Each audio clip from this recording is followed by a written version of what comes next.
उस रात उसने ये सारी बातें एल्केमिस्ट से कहीं और एल्केमिस्ट समझ गया कि लड़के का हृदय कायनात की रूह की ओर वापस लौट गया है। अब मुझे क्या करना चाहिए? लड़के ने पूछा। पिरामिडों की दिशा में बढ़ते रहो, एल्केमिस्ट ने कहा, और भविष्य सूचक संकेतों की ओर ध्यान देना जारी रखो। तुम्हारा हृदय अभी भी तुम्हें यह बता पाने की स्थिति में है कि खजाना कहां पर है। क्या यही एक चीज है जो मुझे अभी भी जाननी जरूरी है? नहीं, एल्केमिस्ट ने जवाब दिया। जो तुम्हें अभी भी जानना जरूरी है वो ये है, जब तक एक सपना साकार नहीं होता तब तक कायनात की रूह उस हर चीज का इम्तिहान लेती है जो उस सपने को साकार करने की राह में सीखी गई होती है। ऐसा वो इसलिए नहीं करती कि वो कोई बुरी रूह है, बल्कि इसलिए करती है ताकि हम अपने सपनों को साकार करने के साथ साथ उन सीखों पर महारथ हासिल कर सकें जो हमने उस सपने की दिशा में बढ़ते हुए प्राप्त की हैं। ये वो मकाम होता है जहां ज्यादातर लोग हार मान लेते हैं। ये वो मकाम होता है जहां, जैसा कि हम रेगिस्तान की जबान में कहते हैं, इंसान ठीक उसी वक्त प्यास से तड़पकर मर जाता है जब क्षितिज पर खजूर के दरख्त प्रकट हो रहे होते हैं। हर चीज की शुरुआत उसे करने वाले की किस्मत के साथ होती है और हर तलाश का अंत विजेता के सख्त इम्तिहान के साथ होता है। लड़के को अपने समुदाय की एक कहावत याद हो आई। उसमें कहा गया था कि रात का सबसे अंधेरा क्षण भोर होने के ठीक पहले आता है। अगले दिन खतरे का पहला साफ संकेत प्रकट हुआ। 3 हथियारबंद कबीलाई उनके पास आए और उन्होंने लड़के और एल्केमिस्ट से पूछा कि वे वहां क्या कर रहे हैं। मैं अपने बाज के साथ शिकार कर रहा हूं, एल्केमिस्ट ने जवाब दिया। हम तुम्हारी तलाशी लेंगे कि कहीं तुम्हारे पास कोई हथियार तो नहीं है, एक कबीलाई ने कहा। एल्केमिस्ट धीरे से घोड़े से उतर गया और लड़के ने भी वैसा ही किया। तुम पैसे क्यों लिए हो? उस कबीलाई ने लड़के के थैले की तलाशी लेने के बाद पूछा। मुझे पिरामिडों तक जाने के लिए इनकी जरूरत है, उसने कहा। जो कबीलाई एल्केमिस्ट के सामान की तलाशी ले रहा था, उसे उसमें पीले रंग के तरल पदार्थ से भरी क्रिस्टल की एक सुराही और पीले रंग का कांच का एक अंडा मिला जो मुर्गी के अंडे से थोड़ा सा बड़ा था। ये सब क्या है? उसने पूछा। ये पारस पत्थर और अमृत है। ये एल्केमिस्ट की प्रधान कृति है। जो भी इस अमृत को पी लेता है वो कभी बीमार नहीं पड़ता और इस पत्थर का एक छोटा सा टुकड़ा किसी भी धातु को सोने में बदल देता है। वे अरब उसकी बात सुनकर हंस पड़े और एल्केमिस्ट भी उनके साथ हंस पड़ा। उन्हें उसका जवाब मनोरंजक लगा और उन्होंने लड़के तथा एल्केमिस्ट को उनके सामान के साथ जाने दिया। क्या आप पागल हैं? थोड़ा सा आगे बढ़ते ही लड़के ने एल्केमिस्ट से पूछा। तुम्हें जिंदगी का सबसे सरल सबक सिखाने के लिए, एल्केमिस्ट ने जवाब दिया। जब तुम्हारे पास कोई बहुत बड़े खजाने हों और तुम दूसरों को उनके बारे में बताने की कोशिश करते हो तो शायद ही कोई होता है जो तुम्हारी बात पर यकीन करता है। उन्होंने रेगिस्तान में अपना सफर जारी रखा। हर गुजरते हुए दिन के साथ लड़के का हृदय उत्तरोत्तर खामोश होता जा रहा था। अब वो अतीत या भविष्य के बारे में नहीं जानना चाहता था। वो महज रेगिस्तान के बारे में चिंतन कर और लड़के के साथ कायनात की रूह की चुस्कियां लेकर ही संतुष्ट था।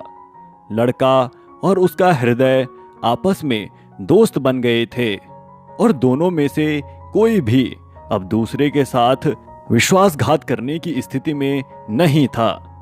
जब उसका हृदय उसके साथ बात करता था तो उसका उद्देश्य लड़के को प्रोत्साहित करना और उसे बल प्रदान करना होता था, क्योंकि रेगिस्तान के वे खामोशी भरे दिन उबा देने वाले थे। लड़के के हृदय ने उसे उसके सबसे प्रभावशाली गुणों के बारे में बताया, अपनी भेड़ों को त्याग देने और अपनी नियति को जीने का उसका साहस और उसका उन दिनों का उत्साह जो उसने क्रिस्टल की दुकान में काम करने के दौरान दिखाया था। और उसके हृदय ने लड़के को ऐसा कुछ और भी बताया जिसकी तरफ लड़के ने कभी ध्यान ही नहीं दिया था। उसने लड़के को उन खतरों के बारे में बताया जिन्होंने उसके जीवन को संकट में डाल दिया था, लेकिन जिन्हें उसने कभी महसूस नहीं किया था। उसके हृदय ने बताया कि एक बार उसने लड़के द्वारा अपने पिता से चुराई गई राइफल को कहीं पर छिपा दिया था, क्योंकि लड़का उससे खुद को घायल कर सकता था। और उसने लड़के को उस दिन की याद दिलाई जब वो बीमार था और खेत में उल्टियां कर रहा था, और जिसके बाद वो गहरी नींद में सो गया था। थोड़ी दूर दो चोर लड़के की भेड़ें चुराने और उसकी हत्या करने की योजना बना रहे थे, लेकिन चूंकि लड़का वहां से नहीं गुजरा, इसलिए ये सोचकर कि लड़के ने शायद अपना रास्ता बदल दिया है, वे वहां से चले गए। क्या किसी इंसान का हृदय हमेशा उसकी मदद करता है? लड़के ने एल्केमिस्ट से पूछा। ज्यादातर उन लोगों के हृदय मदद करते हैं जो अपनी नियति को साकार करने की कोशिश कर रहे होते हैं, लेकिन वे बच्चों, पियक्कड़ों और बूढ़ों की मदद भी करते हैं। क्या इसका मतलब है कि अब मुझे कभी कोई खतरा नहीं होगा? इसका मतलब सिर्फ इतना है कि हृदय वही करता है जो वो कर सकता है, एल्केमिस्ट ने कहा। एक दोपहर वे एक कबीले के पड़ाव के करीब से गुजरे। उस पड़ाव के हर कोने पर खूबसूरत सफेद लबादे पहने हथियारबंद अरब तैनात थे। लोग हुक्के पी रहे थे और एक दूसरे को जंग के मैदान के किस्से सुना रहे थे। उन दोनों मुसाफिरों की ओर उनमें से किसी ने कोई ध्यान नहीं दिया। खतरे की कोई बात नहीं। पड़ाव से आगे निकलने के बाद लड़के ने कहा। एल्केमिस्ट कुछ नाराज लगा। अपने हृदय पर भरोसा जरूर करो, लेकिन ये कभी मत भूलो कि तुम रेगिस्तान में हो। जब लोग एक दूसरे से जंग कर रहे होते हैं तो कायनात की रूह जंग से आती चीख पुकारों को सुन सकती है। सूरज के तले जो कुछ भी घटित होता है उसके नतीजों को भुगतने से कोई नहीं बच सकता। सब कुछ एक ही है, लड़के ने सोचा। और फिर जैसे रेगिस्तान एल्केमिस्ट की कही बात को सच साबित करना चाहता हो, इन मुसाफिरों के पीछे से दो घुड़सवार प्रकट हुए। तुम इससे आगे नहीं जा सकते, उनमें से एक घुड़सवार ने कहा। तुम उस इलाके में हो जहां कबीलों के बीच जंग छिड़ी हुई है। मैं बहुत दूर नहीं जा रहा हूं, एल्केमिस्ट ने उस घुड़सवार की आंखों में आंखें डालकर कहा। वे कुछ पल खामोश रहे और फिर लड़के और एल्केमिस्ट को जाने देने पर राजी हो गए। लड़के ने इस पूरी बातचीत को विस्मय के साथ सुना था। आपने जिस तरह से उन घुड़सवारों की ओर देखा था उससे आप उन पर हावी हो गए थे, उसने कहा।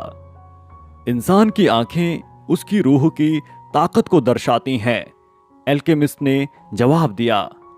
यह सही है, लड़के ने सोचा। उसने इस बात पर ध्यान दिया था कि कुछ समय पहले वे जिस पड़ाव के करीब से गुजरे थे वहां मौजूद बहुत से हथियारबंद आदमियों के बीच एक ऐसा आदमी था जो उन दोनों की ओर आंखें गड़ाकर देख रहा था। वो इतनी दूर था कि उसका चेहरा भी दिखाई नहीं दे रहा था, लेकिन लड़के को यकीन था कि वो उन्हीं की तरफ देख रहा था। आखिरकार जब उन्होंने उस पर्वत श्रृंखला को पार कर लिया जो समूचे क्षितिज पर फैली हुई थी, तो एल्केमिस्ट ने कहा कि अब वे पिरामिडों से सिर्फ 2 दिन की दूरी पर हैं। अगर हम जल्दी ही अलग अलग रास्ते पकड़ने वाले हैं, लड़के ने कहा, तो मुझे कीमियागिरी के बारे में सिखा दीजिए। कीमियागिरी के बारे में तो तुम पहले से ही जानते हो। ये कायनात की रूह में सेंध लगाना और वहां उस खजाने को पा लेना है जो तुम्हारे लिए बचाकर रखा गया है। नहीं, मेरा मतलब ये नहीं है। मैं रांगे को सोने में बदलने की बात कर रहा हूं। एल्केमिस्ट रेगिस्तान जितना ही खामोश हो गया और उसने तब जाकर जवाब दिया जब वे खाने के लिए रुके। इस विश्व में हर चीज विकसित होकर अस्तित्व में आई है, उसने कहा, और ज्ञानियों के लिए सोना धातु का सबसे अधिक विकसित रूप है। ये मत पूछना कि ऐसा क्यों है, ये मैं खुद नहीं जानता। मैं तो सिर्फ इतना जानता हूं कि रवायत हमेशा सही होती है। इंसान ने ज्ञानियों की बात को कभी नहीं समझा। नतीजतन सोना विकास के एक प्रतीक की तरह देखे जाने की बजाय टकराव का सबब बन गया। चीजें बहुत सी भाषाएं बोलती हैं, लड़के ने कहा। एक समय था जब मेरे लिए ऊंट के हिनहिनाने का मतलब हिनहिनाने से ज्यादा कुछ नहीं था। बाद में वो खतरे का संकेत बन गया और अंततः वो फिर हिनहिनाहट बन गया। लेकिन इसके बाद वो रुक गया। उसे लगा एल्केमिस्ट ये सारी बातें शायद पहले से जानता होगा। मैं कई सच्चे एल्केमिस्टों को जानता हूं, एल्केमिस्ट ने कहा। वे खुद को प्रयोगशालाओं में बंद कर लेते थे और सोने की तरह विकसित होने की कोशिश करते थे। और उनको पारस पत्थर मिल गया था क्योंकि वे समझ गए थे कि जब कोई चीज विकसित होती है तो उसके आसपास की दूसरी सारी चीजें भी विकसित होती हैं।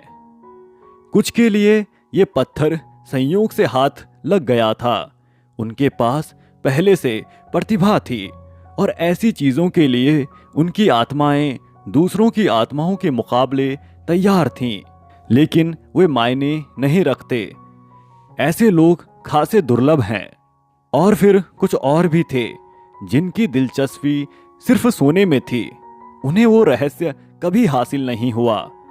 वे ये भूल गए कि रांगे, तांबे या लोहे की अपनी अपनी नियतियां हैं जिन तक उनको पहुंचना होता है, और जो भी कोई किसी दूसरी चीज की नियति में दखलंदाजी करेगा वो खुद अपनी नियति तक कभी नहीं पहुंच पाएगा। एल्केमिस्ट के ये शब्द किसी अभिशाप की तरह गूंज उठे। उसने अपना हाथ आगे बढ़ाकर जमीन से एक सीप उठाई। ये रेगिस्तान कभी समुद्र हुआ करता था, उसने कहा। मेरा ध्यान भी इस ओर गया था, लड़के ने जवाब दिया। एल्केमिस्ट ने लड़के से उस सीप को अपने कान पर रखने को कहा। ऐसा वो बचपन में कई बार कर चुका था और उसमें से समुद्र की आवाज सुन चुका था। समुद्र इस सीप में जीवित बना रहा है क्योंकि यही उसकी नियति है। और जब तक ये रेगिस्तान एक बार फिर पानी से नहीं ढक जाता, समुद्र इस सीप में जीना बंद नहीं करेगा।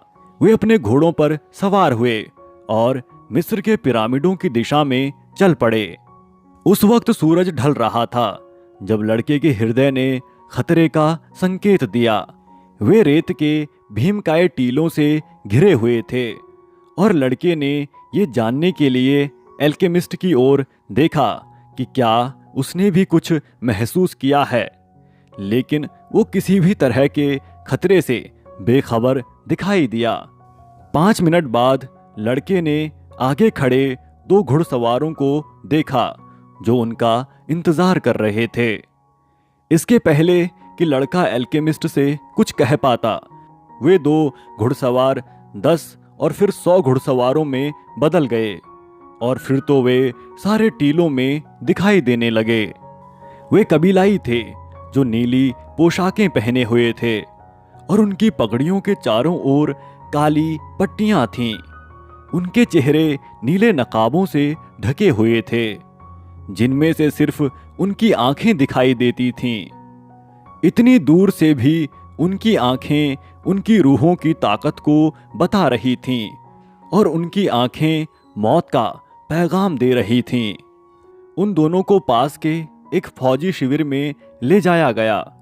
एक फौजी ने लड़के और एल्केमिस्ट को धकियाकर तंबू के भीतर कर दिया, जहां फौज का सरदार अपने मातहतों के साथ बैठक कर रहा था।